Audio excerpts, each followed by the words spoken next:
Hi guys, welcome back to Hexora Capital. കുറേ നാളായി നമ്മൾ ബ്രേക്ക് ഡൗൺ വീഡിയോ ഒക്കെ ചെയ്തിട്ട്. വേറൊന്നും കൊണ്ടല്ല, നമുക്ക് ക്ലാസ്സും കാര്യങ്ങളും ഒക്കെ ഉള്ളത് കൊണ്ട് കുറച്ച് ബിസി ആയിപ്പോയി. അതുകൊണ്ടാണ് ബ്രേക്ക് ഡൗൺ വീഡിയോസ് ഒന്നും കാണാഞ്ഞത്. അപ്പോൾ നമ്മൾ ഇനി അത് കണ്ടിന്യൂ ചെയ്യാൻ ശ്രമിക്കുന്നതായിരിക്കും റെഗുലറായിട്ട്. അപ്പോൾ ഇന്ന് നമ്മൾ വന്നിരിക്കുന്നത് യൂറോയുടെ ഒരു ബ്രേക്ക് ഡൗൺ വീഡിയോ ആയിട്ടാണ്. ഇന്നലെ 2-ാം തീയതി നമ്മൾ ഒരു ട്രേഡ് എടുത്തിരുന്നു. ന്യൂയോർക്ക് സെഷനിലായിരുന്നു ട്രേഡ് എടുത്തിരുന്നത്. അപ്പോൾ അതിൻ്റെ ജസ്റ്റ് നമുക്കൊരു ആ ബ്രേക്ക് ഡൗൺ ഒന്ന് നോക്കാം ട്രേഡിൻ്റെ. ഓക്കെ, ഇപ്പം സ്ക്രീനിലോട്ട് നമുക്ക് പോവാം. ഓക്കെ, നമുക്ക് ട്രേഡിൻ്റെ ബ്രേക്ക് ഡൗണിലോട്ട് കിടക്കാം. ഇതിപ്പോൾ നമ്മുടെ വീക്ക്ലി ടൈം ഫ്രെയിമാണ്. ഇത് നമ്മൾ ഓൾറെഡി പലവട്ടം എക്സ്പ്ലെയിൻ ചെയ്ത് പോയതാണ്. നമ്മൾ ഇതിനകത്ത് ഇടയ്ക്കെല്ലാം ട്രേഡുകൾ എടുത്തിട്ടുമുണ്ട്. അതിൻ്റെ എല്ലാം നമ്മൾ വീഡിയോയും കാര്യങ്ങളും ലോഡ് ചെയ്തിട്ടുള്ളതാണ്. ഓക്കെ, അപ്പം ഞാനിത് വീണ്ടും ഇവിടെ ഒന്നുകൂടെ എക്സ്പ്ലെയിൻ ചെയ്യുന്നില്ല. അന്ന് പറഞ്ഞതുപോലെ തന്നെ നമ്മുടെ ബൈ സൈഡ് ലിക്വിഡിറ്റി എടുത്തിരുന്നു. ലിക്വിഡിറ്റി സ്വീപ്പ് കഴിഞ്ഞു. അത് കഴിഞ്ഞ് അന്നത്തെ ആ ഒരു ലിക്വിഡിറ്റി പോയിന്റ് പറഞ്ഞിരുന്നത് ഇതായിരുന്നു. അപ്പോൾ അതിൻ്റെ ഒരു നിയർ ബൈ ആണ് മാർക്കറ്റ് ഇപ്പോൾ വന്ന് നിൽക്കുന്നത്. നമുക്ക് ഡെയിലിയിലോട്ടൊന്ന് സ്വിച്ച് ചെയ്യാം. ഓക്കെ, നമ്മുടെ വ്യൂ എന്ന് പറഞ്ഞു കഴിഞ്ഞാൽ ഈ ഒരു SSL എടുക്കും എന്നുള്ളൊരു വ്യൂവിലായിരുന്നു ഇരുന്നിരുന്നത്. അപ്പോൾ ഇവിടെ ഒരു സ്ട്രക്ചറും ക്രിയേറ്റ് ആയിരുന്നു. പക്ഷെ ഒന്ന് ശ്രദ്ധിച്ചാൽ മനസ്സിലാകും, അത് കഴിഞ്ഞ് മാർക്കറ്റ് ഒന്നും ഒരു പുൾ ബാക്ക് എടുത്ത് നിൽക്കുകയാണ്. അതും നല്ലൊരു ബൈയിങ് ക്യാൻഡിലോട് കൂടിയാണ് നിൽക്കുന്നത്. അപ്പോൾ ഇവിടെ നോക്കിക്കഴിഞ്ഞപ്പം ഈ ഒരു സ്ട്രക്ചറിൻ്റെ ലോ ഓൾറെഡി നമ്മുടെ GBP സ്വീപ്പ് ചെയ്തിട്ടുണ്ട്. നമുക്ക് ജസ്റ്റ് അതൊന്ന് നോക്കാം. ഇത് കണ്ടോ, ഈ ഒരു ലോ ടേക്ക് ഔട്ട് ചെയ്തിട്ടാണ് GBP നിൽക്കുന്നത്. അപ്പം നമുക്കെല്ലാം അറിയാം, ഇത് രണ്ടും കോറിലേറ്റഡ് പെയേഴ്സ് ആണ്, GU EU. GU already sweep ചെയ്തു. അപ്പോൾ പിന്നെ ഇനി നമുക്ക് ആ ഒരു കൺഫർമേഷൻ, അതായത് SMD എന്ന് പറഞ്ഞൊരു കൺഫർമേഷൻ ഇവിടെ കിട്ടിയിട്ടുണ്ട്. GU സ്വീപ്പ് ചെയ്തതുകൊണ്ട് EU ഇനി ആ ഒരു ലോ എടുക്കണം എന്ന് നിർബന്ധമില്ല. അത് ചിലപ്പോൾ ഒരു അപ്സൈഡിലേക്കുള്ള ഒരു മൂവ്മെൻ്റ് ആയിരിക്കും. അതുപോലെ തന്നെ നല്ലൊരു 2 ബൈയിങ് ക്യാൻഡിലാണ് പ്രീവിയസ് 2 ഡേയിലും വന്നിരിക്കുന്നത്. അപ്പോൾ ഞാൻ ആ ഒരു, അതായത് ആ SMDയും കാര്യങ്ങളും ഉള്ളതുകൊണ്ട് നമ്മളിവിടെ ബൈയിങ് ആയിരുന്നു നോക്കിയത്. അപ്പോൾ നോക്കിക്കഴിഞ്ഞാൽ മനസ്സിലാവും, നമുക്കിവിടെ ഡെയിലിയിലൊരു FEGയും കാര്യങ്ങളും ഉണ്ടായിരുന്നു. അപ്പോൾ ഞാൻ ഫസ്റ്റ് കൺസിഡർ ചെയ്തത് നമുക്ക് ഈ ഒരു ക്യാൻഡിൽ, അതായത് പ്രീവിയസ് ഡേയുടെ ക്യാൻഡിൽ CRT ആയിട്ട് ട്രേഡ് ചെയ്യാം, അതായത് കൺഫർമേഷൻ ഉണ്ടെങ്കിൽ ട്രേഡ് ചെയ്യാം എന്നുള്ളൊരു കോൺസെപ്റ്റിലാണ് ഞാൻ ഇരുന്നത്. ഓൾറെഡി നമുക്കിവിടെ SMDയും കാര്യങ്ങളും കിട്ടിയിട്ടുണ്ടായിരുന്നു. അപ്പോൾ അത് കഴിഞ്ഞ് 4 അവറിലോട്ട് സ്വിച്ച് ചെയ്തു.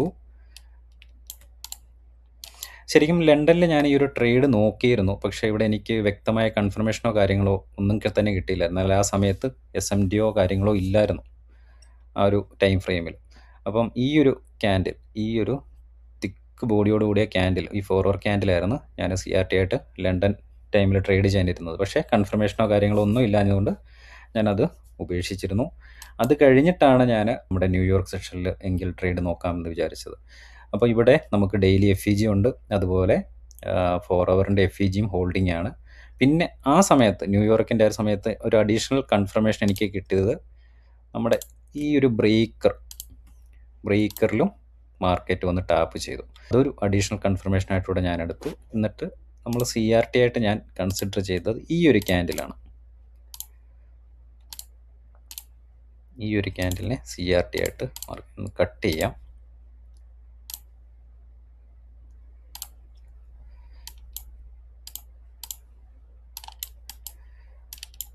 ഈ ഒരു ക്യാൻഡിൽ ഞാൻ CRT ആയിട്ട് ട്രേഡ് ചെയ്തത്.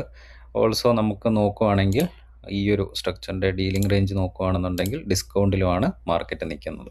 അപ്പോൾ അത്രയും കൺഫർമേഷൻ കിട്ടിയത് കൊണ്ട് ഞാൻ ആ ഒരു ട്രേഡ് നമ്മുടെ 15 മിനിറ്റ്സ് LTF ആയിട്ടുള്ള 15 മിനിറ്റ്സിലാണ് ഞാൻ ആ ട്രേഡ് എടുത്തത്.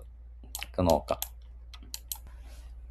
ഓക്കെ, ഈ ഒരു 15 മിനിറ്റ്സ് ടൈം ഫ്രെയിമിൽ ഈ ഒരു 2 ക്യാൻഡിൽ, ഈ 2 ക്യാൻഡിന് മുകളിൽ ക്ലോസിങ് കിട്ടിയാലും ഞാൻ ട്രേഡ് എടുക്കൂ എന്നുള്ള രീതിയിലാണ് വെയിറ്റ് ചെയ്തത്. ഒരു CSD മോഡൽ എൻട്രി ഞാനിവിടെ എൻ്റെ ലോട്ടും കാര്യങ്ങളെല്ലാം കാൽക്കുലേറ്റ് ചെയ്ത് വെച്ചിരുന്നു.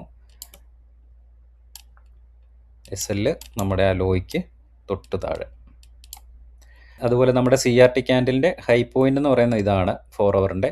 ഞാനെപ്പോഴും, നിങ്ങൾക്കറിയാമായിരിക്കും, ഞാനെപ്പോഴും എടുക്കുന്നത് റിസ്ക് റിവാർഡ് എന്ന് പറഞ്ഞാൽ എൻ്റെ 1:3 ആണ്. അപ്പം ഞാൻ 1:3 ആണ് എയിം ചെയ്തതും. അപ്പം നമ്മുടെ CRTക്ക് മുകളിൽ കൺഫർമേഷൻ ഉണ്ടായിരുന്നു വെച്ചാൽ ഈ ഒരു ലോ റിജക്റ്റ് ചെയ്ത് കഴിഞ്ഞാൽ മാർക്കറ്റ് എന്തായാലും കുറച്ചുകൂടെ മുകളിലോട്ട് പോകാനുള്ള ചാൻസും ഉണ്ട്. അപ്പോൾ അതുകൊണ്ട് കൂടെ തന്നെയാണ് ഞാനൊരു ട്രേഡ് പുഷ് ചെയ്തത്. അപ്പോൾ ജസ്റ്റ് നമുക്കൊന്ന് നോക്കാം. കറക്റ്റ് ആ ഒരു ക്യാൻഡിലിൻ്റെ വിക്കിൽ ടാപ്പ് ചെയ്തിട്ട് ഇവിടെ നിന്നായിരുന്നു എനിക്ക് എൻട്രി എക്സിക്യൂട്ട് ആയത്. ഈ ഒരു പോയിന്റിൽ നിന്ന് നോക്കിക്കഴിഞ്ഞാൽ മനസ്സിലാകും, വളരെ പെട്ടെന്ന് ഈസി ആയിട്ടാണ് എനിക്ക് ആ ഒരു ട്രേഡ് TP അടിച്ചത്. അപ്പോൾ നമ്മൾ CRT മോഡലൊക്കെ ട്രേഡ് ചെയ്യുവാണെങ്കിൽ, അതായത് നല്ല കൺഫർമേഷനും കാര്യങ്ങളൊക്കെ കിട്ടി ട്രേഡ് എടുക്കുകയാണെന്നുണ്ടെങ്കിൽ നമുക്ക് വളരെ ഈസിയാണ്. ഇത് കണ്ടാൽ നിങ്ങൾക്ക് മനസ്സിലാകും. ഈ ട്രേഡ് എടുത്ത് എനിക്ക് തോന്നുന്നത് ഒരു 1 അവറിനുള്ളിൽ തന്നെ എനിക്ക് TP അടിച്ചിരുന്നു. വളരെ ഈസി ആയിട്ട് തന്നെ. നമ്മൾ CRT ട്രേഡ് ചെയ്യുന്ന സമയത്ത് അങ്ങനെ ഒരു ഗുണം കൂടിയുണ്ട്. അതായത് നമുക്ക് കോൺഫിഡൻസും കാര്യങ്ങളും ഒക്കെ എക്സ്ട്രാ ഉണ്ട് എന്നുണ്ടെങ്കിൽ നമുക്ക് ഈസി ആയിട്ട് ട്രേഡും കാര്യങ്ങളൊക്കെ എടുക്കാവുന്നതേ ഉള്ളൂ. ഓക്കെ, അപ്പം ഈ യൂറോയുടെ ട്രേഡ് ഇതായിരുന്നു. നമുക്കിനി നെക്സ്റ്റ് വീഡിയോയുമായിട്ട്, അടുത്തൊരു ബ്രേക്ക് ഡൗൺ വീഡിയോ ആയിട്ട് പിന്നീട് കാണാം. ഇനിയിപ്പം എന്തായാലും മാക്സിമം ഡിലേ വരുത്താതിരിക്കാൻ ശ്രമിക്കാം. എടുക്കുന്ന ട്രേഡുകളുടെ ബ്രേക്ക് ഡൗൺ വീഡിയോസ് അപ്ലോഡ് ചെയ്യാൻ ഞങ്ങൾ ശ്രമിക്കുന്നതായിരിക്കും. അതുപോലെ തന്നെ ഈ ഒരു ട്രേഡിൻ്റെ ബ്രേക്ക് ഡൗണും കാര്യങ്ങളെല്ലാം നമ്മൾ ഓൾറെഡി നമ്മുടെ ഇൻസ്റ്റാഗ്രാമിലും ടെലഗ്രാമിലും എല്ലാം അപ്ലോഡ് ചെയ്തിട്ടുണ്ട്. ഇൻ കേസ് നിങ്ങൾ പുതിയതായിട്ടാണെന്നുണ്ടെങ്കിൽ, പുതിയതായിട്ട് ആരെങ്കിലും ഇപ്പോൾ ഈ വീഡിയോ കാണുന്നുണ്ടെങ്കിൽ നമ്മുടെ ടെലഗ്രാം ചാനലിൻ്റെ ലിങ്കും അതുപോലെ ഇൻസ്റ്റാഗ്രാമിൻ്റെ ലിങ്കും എല്ലാം ഞാൻ ഡിസ്ക്രിപ്ഷനിൽ കൊടുത്തേക്കാം. അതിലൊന്ന് ജോയിൻ ചെയ്യുക. അതുപോലെ നമ്മൾ ഓൾറെഡി ഒരു SMCയുടെ ഫ്രീ കോഴ്സ് സ്റ്റാർട്ട് ചെയ്തിട്ടുണ്ട്. ആ ക്ലാസ് റണ്ണിങ് ആണ്. അപ്പോൾ അതിൻ്റെയൊക്കെ ഒരു തിരക്ക് കാരണമാണ് നമ്മുടെ ഈ വീഡിയോസ് എല്ലാം ഒന്ന് ഡിലേ ആയി പോയത്, എടുക്കുന്ന ട്രേഡുകളുടെ. അപ്പോൾ ഇനി അത് ഉണ്ടാകാതെ മാക്സിമം ഞങ്ങൾ ശ്രമിക്കുന്നതാണ്. ഓക്കെ, പറഞ്ഞു വന്നത് നമുക്കൊരു SMCയുടെ ഫ്രീ കോഴ്സ് റണ്ണിങ് ആണ്. അതിൽ ജോയിൻ ചെയ്യാത്തവരുണ്ടെങ്കിൽ, അല്ലെങ്കിൽ ട്രേഡിങ് പഠിക്കണമെന്നുള്ള ആൾക്കാർ വാട്സപ്പ് ഗ്രൂപ്പിൽ ജോയിൻ ചെയ്യാം. അതുപോലെ തന്നെ എല്ലാ വീഡിയോസും നമ്മളൊരു പ്ലേലിസ്റ്റായിട്ട് നമ്മുടെ ഈ ഒരു ഫ്രീ SMC കോഴ്സ് നമ്മൾ നമ്മുടെ യൂട്യൂബ് ചാനലിൽ അപ്ലോഡ് ചെയ്തിട്ടുണ്ട്. താല്പര്യമുള്ളവർക്ക് അത് വാച്ച് ചെയ്യാം. നമ്മൾ ബേസിക്സ് തൊട്ട് അഡ്വാൻസ് ലെവലിലാണ് അത് സ്ട്രക്ചർ ചെയ്ത് ക്ലാസ്സുകൾ മുന്നോട്ട് പോയിക്കൊണ്ടിരിക്കുന്നത്. ഓക്കെ, അപ്പം നിങ്ങൾക്ക് ഈ വീഡിയോ ഇഷ്ടപ്പെട്ടു എന്നുണ്ടെങ്കിൽ ജസ്റ്റ് ഒന്ന് ലൈക്ക് ചെയ്യുക, സബ്സ്ക്രൈബ് ചെയ്യുക. പ്രയോജനപ്പെട്ടിട്ടുണ്ടെങ്കിൽ മറ്റ് നിങ്ങളുടെ ഫ്രണ്ട്സിനും, അല്ലെങ്കിൽ ട്രേഡ് ചെയ്യാൻ ആഗ്രഹിക്കുന്ന, അല്ലെങ്കിൽ ട്രേഡ് ചെയ്തുകൊണ്ടിരിക്കുന്ന ഫ്രണ്ട്സ് ഉണ്ടെങ്കിൽ അവർക്കൂടെ ഒന്ന് ഷെയർ ചെയ്യുക. Okay guys, thanks. അപ്പം നമുക്ക് നെക്സ്റ്റ് വീഡിയോയുമായിട്ട് അടുത്തൊരു ബ്രേക്ക് ഡൗൺ വീഡിയോയിൽ കാണാം.